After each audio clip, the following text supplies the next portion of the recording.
This is Wesley Todd with Florida Prison Consulting.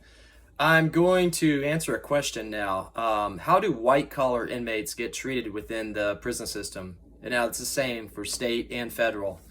A lot of times they think that, people will be proud of their money, their acquisitions. They might be a famous actor, they might be a famous politician, and they think people are going to suck up to them same way they sucked up to them on the street.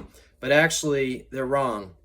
When a white-collar inmate comes into prison, the worst thing they want to do is talk about their possessions, talk about their cars, their houses, these kind of things, because that builds tension, that builds frustration, jealousy, resentment. Even if you are quiet about it, the guards and potentially a lot of the inmates are still going to figure out who you are. But the last thing you want to do is brag about it, because you're going to get a lot of heat from that. Typically, the guards are super jealous. The guards, they're locked into this stupid schedule, low-paying, job for the rest of their life. Maybe someday they'll make it to lieutenant, where they can make 25, 30 bucks an hour. So they've got no future in life, a correction officer, absolutely zero. They're never going to have a nice beach house like you do. They're never going to drive a Mercedes or a Ferrari.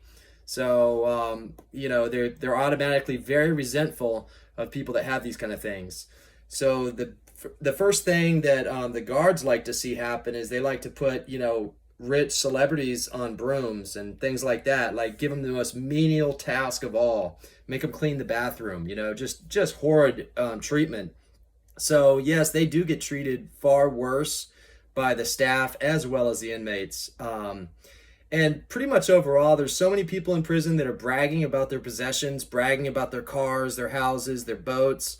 That just makes people sick when people talk about that kind of their possessions. Don't talk about your possessions. If you've got a Ferrari, nobody should know about it in the prison system. Nobody. Because, if somebody does act like they're interested in hearing this conversation, they're probably trying to manipulate you and con you out of money. They're probably trying to work some sort of an angle. So even if people act like they want to hear that conversation, trust me, they don't. Don't talk about that stuff. Anything to do with your past and business pursuits, things like that, don't tell anybody, because if you tell one person, the one person you tell is going to tell the entire rest of the compound. So now you're talking about a compound of, up to 2,000 or more inmates, and everybody knows your intimate personal details of your life. You don't want to do that. Don't tell the staff and don't tell the inmates.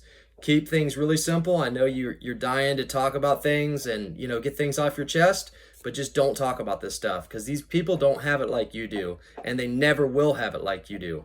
So, while you want people to look up to you and respect you because you're a Wall Street guy, or, you're the CEO of a huge company, the least people that know about it, the better off you are. So trust me. Now you would think that in a federal prison system, it's a lot of white-collar inmates. And there are some white-collar inmates, but there's also a lot of junkies. I've actually met homeless people that were locked up in the feds. So the feds are not picky about who they lock up. They'll lock up a dumpster diver, or they'll lock up a CEO. So these are the type of people you're around, and, you might be talking about your Mercedes to a dumpster diver, or a homeless guy. And that's just going to hurt his heart. It's going to break his heart, because he knows you're going to get out and be driving a Lamborghini or Ferrari, versus he's going to get out and, be digging in a dumpster again. So just word of advice from Florida Prison Consulting. Please follow my channel for all the free advice and consultation that I can possibly give you. And in the future videos, I'm going to teach you how to lobby to the Congress and Senate to help get your loved ones out of prison early. Resolve conflicts within the prison. I'll teach you about clemency. I'll teach you about pardons. I'll teach you everything. This advice is worth tens of thousands of dollars, if not more. And I'll teach you the ropes. Just make sure to follow my channel. God bless.